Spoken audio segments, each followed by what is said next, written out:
जा रहे हो ना? मैं तुझे नहीं रोकूंगा अब, नहीं,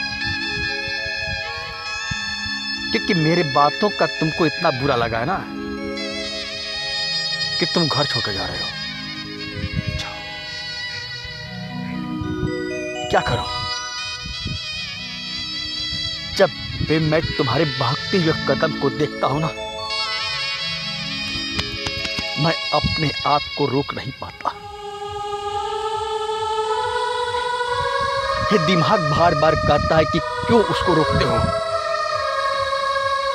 जो बेटा तुम्हारे बस से बाहर है, जो तुमको देखना पसंद नहीं करता, तुम्हारे सुनना तुमको नहीं पसंद करता, क्यों बार बार उसको रोककर अपमान कराते हो?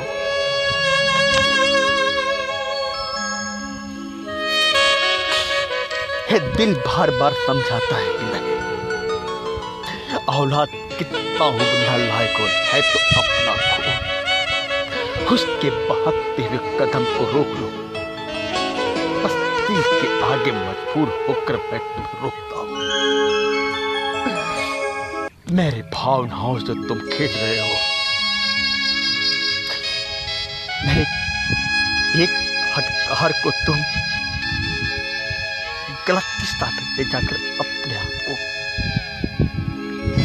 इतना भारी सजा दे रहे हो कि मुझे और इस घर को छोड़कर जा रहे हो। जाओ, लेकिन एक बात कान खोलकर सुन लेना, जब भी तुम्हें मेरी आवश्यकता कभी पड़े, अपने बाप को याद कर लेना।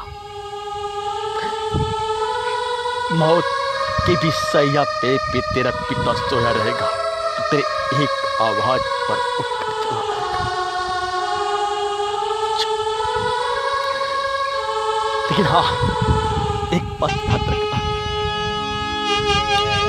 जिस हटकार को तू अपना अपमान समझता है,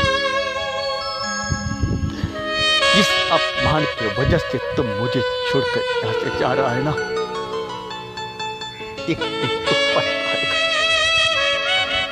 जिस दिन खुद एक पिता बनेगा, उस दिन तुझको मेरा चेहरा नजर आएगा कि मैं गलत था या सही।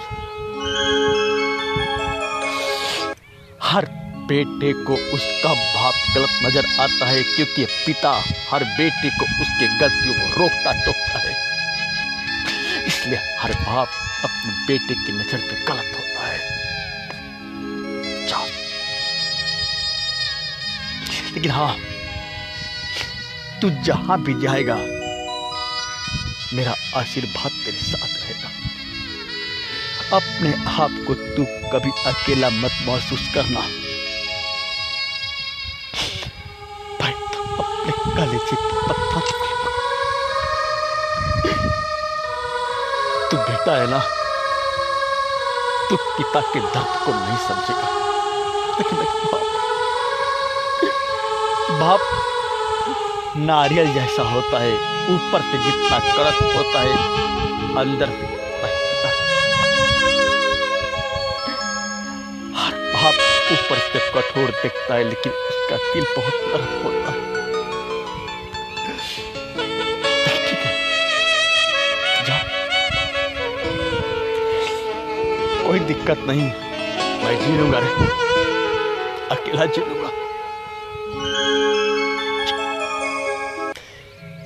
लेकिन मेरा एक सलाह ले ले, तो ऐसा कोई भी हरकत मत करना जिससे तेरे बाप का सर नीचे झुक जाए।